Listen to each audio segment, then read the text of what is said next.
Nos toca. Bueno, en realidad habla de ti, pero soy yo quien habla. Los humanos, sin importar el color de su piel, suelen disfrutar asignando uno a los extraterrestres. Y ese color suele ser el verde. Lo cual puede parecer absurdo si pensamos en todos los tonos que pueden tener las pieles, escamas, plumas y pelos de los animales. Mientras que curiosamente nuestras plantas, salvo algunas excepciones, son todas verdes. Entonces, si existe vida vegetal en otros planetas, ¿de qué colores serían? Porque aunque hasta ahora no tenemos ninguna prueba de la existencia de plantas extraterrestres, eso no nos impide hacernos seriamente la pregunta. Si estas existen, ¿son violetas, verdes, negras, rojas o azules? Y para intentar responder a eso, primero tendremos que tratar de entender por qué, en la Tierra, las plantas suelen ser verdes y no de otro color. Para eso, detengámonos un momento. Veamos la fotosíntesis, un fenómeno que, para decirlo rápido, es increíblemente genial. Y para simplificarlo, es completamente loco, porque permite recolectar la energía contenida en la luz fabricando azúcares a partir de dióxido de carbono y agua, mientras que la mayoría de las veces libera oxígeno. Y el motor principal de esta transformación de la luz del sol en energía asimilable es un pigmento, la clorofila. Este pigmento absorbe con mayor fuerza la luz en las longitudes de onda azules, que son las más energéticas, y las rojas, que lo son mucho menos, pero que son emitidas en gran cantidad por nuestra estrella. Y todo esto mientras refleja aquellas que constituyen la parte verde del espectro y que terminan llegando a nuestros ojos. Y por eso vemos las plantas verdes. Y durante mucho tiempo se pensó que tenía perfecto sentido que en los vegetales se impusiera un pigmento que captara los rayos más abundantes y energéticos. Una vez satisfechas, teniendo suficiente luz para alimentarse, aprovechando los rojos y los azules, las plantas se habrían detenido ahí. Ya estás lleno, pues. Excepto que en realidad, dejar de lado y reflejar el verde es una táctica un poco extraña para un organismo que busca aprovechar al máximo la energía luminosa disponible, porque es uno de los colores que nuestra estrella emite en mayor cantidad. Así que, en términos de energía, las longitudes de onda más abundantes de la radiación solar que llegan al suelo se encuentran precisamente en el verde. Y aquí hay que hacer un paréntesis. Estamos de acuerdo, es amarillo. De hecho, si el sol no nos parece verde, es porque el oxígeno presente en la atmósfera absorbe la mayor parte de la componente azul, y verde menos azul es igual a amarillo. Así de simple, paréntesis cerrado. Volvamos a nuestra rareza. Si las longitudes de onda más abundantes se encuentran en el verde, ¿por qué ningún pigmento que absorba específicamente en esas gamas de luz se ha impuesto? Si lo piensas, eso les habría dado a las plantas que lo tuvieran una mayor eficiencia energética. ¿Por qué aparentemente desperdician la mejor luz disponible? ¿Por qué no la usan? ¿Por qué no absorber la mayor cantidad de luz posible y, en ese caso, simplemente ser negras? De hecho, por extraño que parezca, hace apenas 5 años estas preguntas aún no estaban del todo aclaradas, y todavía hoy sigue siendo un poco complicado. Pero, en términos generales, se piensa que las plantas no buscan captar la mayor cantidad de luz posible, sino sobre todo absorber aquella cuya intensidad fluctúa poco. Imaginen que son una hoja a media altura de un árbol que vive en la selva. Hay que imaginarlo bien. Al no estar en la cima del dosel, están cubiertos por cientos de otras hojas. Y dependiendo de la posición del sol, de la hora del día, gracias a las nubes o a ráfagas de viento, pueden pasar horas bajo el foco de una luz en su punto más alto o quedar sumidos en la sombra, con miles de variaciones bruscas posibles entre estos dos estados. Así, este pigmento verde, la clorofila, se habría impuesto porque representa un buen compromiso, ya que es capaz de aprovechar una gran variedad de longitudes de onda y de proteger las células vegetales durante cambios repentinos de luz solar. Además, se ha descubierto que, en realidad, aunque en la superficie de las hojas, los cloroplastos, las estructuras de las células vegetales que contienen la clorofila, reflejan gran parte de esa potente luz verde, el resto penetra en las capas más profundas de la planta, donde las longitudes de onda de menor energía nunca llegan. Y al final, entre reflexiones y dispersiones, dentro de las hojas, los investigadores han demostrado que entre el 50 y el 90% de la radiación de color verde termina siendo utilizada por las plantas. Y si vemos las hojas verdes, aunque gran parte de ese color es bien absorbido, también es porque ese color es al que el ojo humano es más sensible.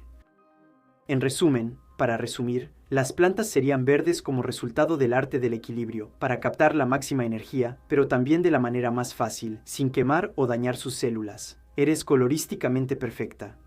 Sí, pero perfecta para la luz proveniente del sol. Ahora bien, si el factor principal que influye en el color de las plantas es el tipo de espectro electromagnético que reciben, eso significa que la estrella que las ilumina juega un papel primordial en su color.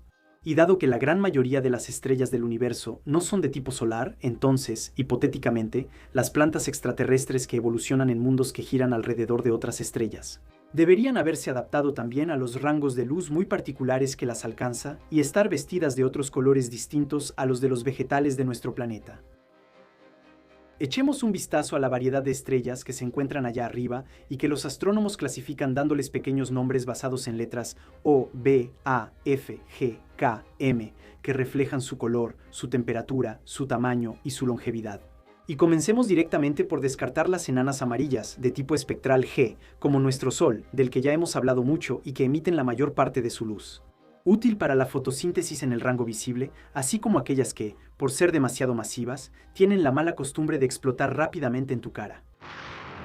No hay vida alrededor de tanta luz e inestabilidad porque esas superestrellas, como las del rock,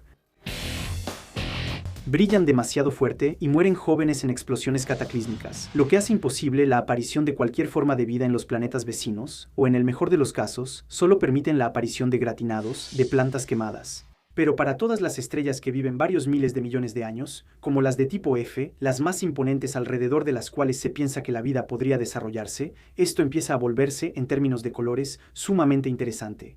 Y dado que estas estrellas, mucho más pesadas que las de tipo solar, brillan mucho más intensamente, especialmente en los azules y violetas, podríamos pensar que, lógicamente, las plantas que se desarrollaron en mundos que giran a su alrededor deberían tener pigmentos específicos para protegerse de esa lluvia. Así evitar que parte de sus células se quemen por los dañinos rayos ultravioleta. ¿Y qué mejor manera de adaptarse a este exceso de energía que reflejarla? No en el sentido que tú piensas. Reflejar una gran parte de los rayos azules que les llegan, usando precisamente como pantalla pigmentos de tonos azulados. En cuanto a las plantas que evolucionan alrededor de estrellas llamadas de tipo M, esas enanas rojas extremadamente comunes, pequeñas y poco luminosas, bueno, primero hay que imaginar que sea posible que la vida, tal como la conocemos, pueda desarrollarse ahí. Porque a pesar de su pequeño tamaño, esas enanas rojas pueden presentar un gran problema. Por la simple y buena razón de que, al principio de su vida, esas estrellas pueden, debido a sus violentas erupciones solares, someter a sus planetas asociados a bombardeos incesantes de rayos ultravioleta. Pero dejemos de lado ese detalle mortal, suponiendo que formas de vida acuáticas sean capaces de adaptarse a esos infiernos efímeros, hasta que sus estrellas, al envejecer, se vuelvan lo suficientemente estables como para que las plantas echen raíces en tierra firme. Y bueno, en ese caso, dado que los picos de emisión de esos astros se encuentran en el rango del infrarrojo cercano, en luces de baja energía y gran longitud de onda, es muy probable que la evolución haya favorecido una mayor variedad de pigmentos fotosintéticos, porque en teoría, los rangos de temperatura de esas estrellas, que representan cerca del 80% de las de nuestro universo, permiten paletas extremadamente diversas. Y las plantas extraterrestres que evolucionan en mundos que giran a su alrededor, ya sea en la superficie de hipotéticos continentes o flotando en las crestas de los océanos, podrían ser rojas, amarillas, anaranjadas o violetas, e incluso tener tonos extremadamente oscuros, grisáceos, llegando hasta ser completamente negras. Porque en el caso de las más oscuras de estas enanas rojas, estrellas que son casi 1000 veces menos luminosas que nuestro Sol, el reto sería menos protegerse y más absorber la mayor cantidad de energía posible, captar todo lo que se pueda utilizar. Y donde se complica aún más es que solo tenemos un único pintor, una sola estrella. Ahora bien, en nuestra galaxia, más de la mitad de las estrellas están en sistemas múltiples, y un exoplaneta que orbite alrededor de estrellas que estén en pareja tendría varias fuentes de energía para desencadenar la fotosíntesis. Así, dependiendo de la variedad de combinaciones posibles, de las distancias del planeta a las estrellas y de las estrellas entre sí, también nos encontramos con una gran variedad de pigmentos que podrían imponerse de manera plausible. Y aunque nos resulte difícil decidir, no descartemos la idea de que quizá exista allá arriba, en mundos que giran alrededor de estrellas dobles, plantas extraterrestres exóticas con nervaduras bañadas en nuez. Paisajes imaginarios que son oportunidades perfectas. Para concluir, recordando que estas hermosas paletas hipotéticas, obviamente, solo valen en términos generales. Sobre todo porque hay un serio inconveniente en los razonamientos que les he presentado. Porque la naturaleza y la cantidad de luz que llega hasta el suelo dependen tanto del tipo de estrella como de la composición de la atmósfera misma. En nuestro planeta, por ejemplo, el oxígeno y el ozono cumplen el papel de porteros que filtran el tipo de luz y definen las ventanas espectrales a través de las cuales los fotones pueden pasar para llegar a la superficie. Tú entras, tú te vas. Pero estas moléculas, el oxígeno y el ozono, fueron ellas mismas quienes las fabricaron. De hecho, se piensa que cuando aparecieron los primeros organismos fotosintéticos, nuestro planeta estaba prácticamente desprovisto de oxígeno. Y para usar el sol como fuente de energía, en ese entonces era necesario recurrir a otros pigmentos distintos a la clorofila. Y fue solo después de la aparición de bacterias fotosintéticas que producían oxígeno que nuestra atmósfera empezó a adquirir una composición favorable para la aparición de la clorofila, que terminó por imponerse. Después de eso, 2000 millones de años después de que el oxígeno comenzó a acumularse en la atmósfera, las plantas, provenientes de las algas verdes, empezaron a conquistar las tierras emergidas. En otras palabras, la actividad de los seres vivos modificó no solo la composición atmosférica y, por lo tanto, las longitudes de onda disponibles para que las plantas pudieran alimentarse, sino también indirectamente el tipo de pigmentos que podían existir en la superficie. Así, es muy probable que las plantas extraterrestres se hayan adaptado usando pigmentos apropiados para la absorción de los fotones que dejan pasar prioritariamente las capas de una atmósfera que su propia actividad podría haber modificado.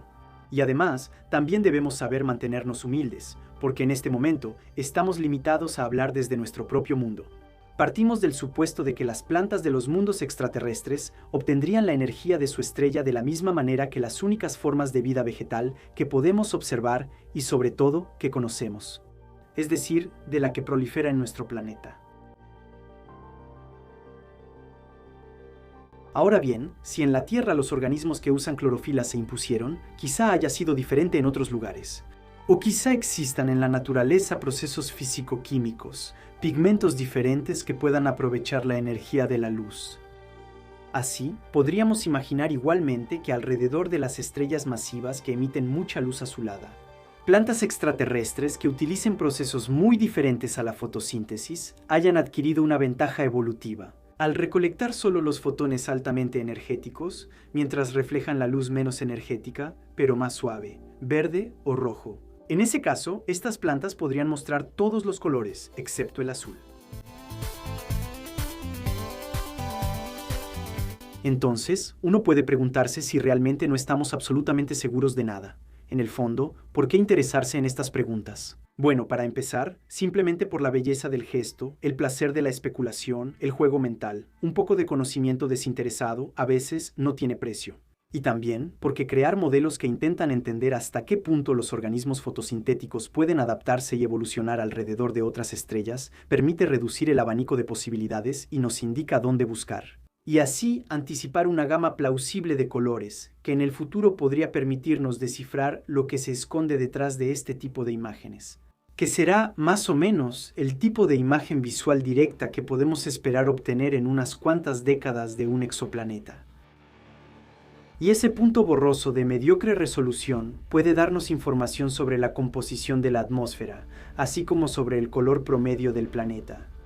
Y el espectro de luz reflejado por esa mancha podría ocultar en esos tonos indicios que delaten la presencia, o no, de formas de vida evolucionando aquí, en ese mundo.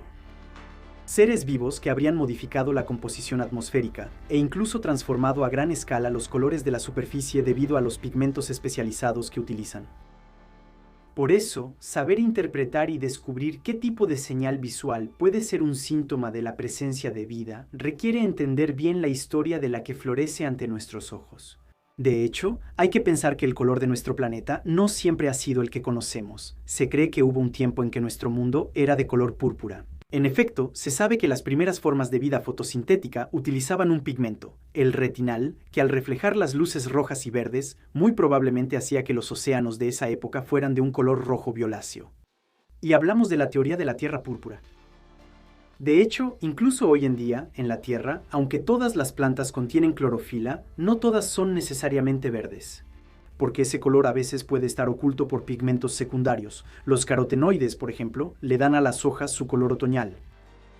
Las plantas que viven en el suelo, bajo un dosel denso de árboles y que reciben muy poca luz solar, suelen tener tonos que tienden al violeta y al rojo, colores que, bajo estas cubiertas sombreadas, son óptimos. Otras plantas incluso tienen pigmentos oscuros, capaces de protegerlas de un exceso de luz. Sí, lo sé, este video si lo resumimos dice que no sabemos absolutamente nada. Desaparecer, no haber existido nunca, fundirse en la nada y ya no tener que cargar con el pesado fardo de los hombres. Adiós, tierra nutricia, te he amado tanto, pero no soy digno de ti. Me hundo en las profundidades del cosmos, abrumado por la vergüenza y la desesperación.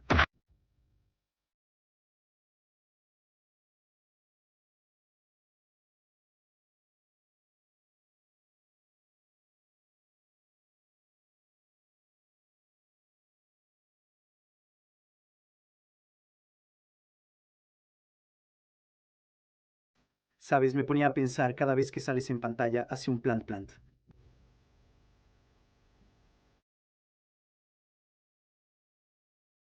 Ese silencio, ese desprecio por mis bromas, o tal vez eres tú, eres difícil de... no la voy a hacer. Para saber un poco más sobre mí, está en Insta y sobre esos tipos de extraterrestres que viven en nuestro planeta. Es por ahí. Si no, para sumergirse en la gran diversidad de tipos de exoplanetas que hemos encontrado, o incluso en las tonalidades que tuvo nuestro mundo, dale clic por aquí.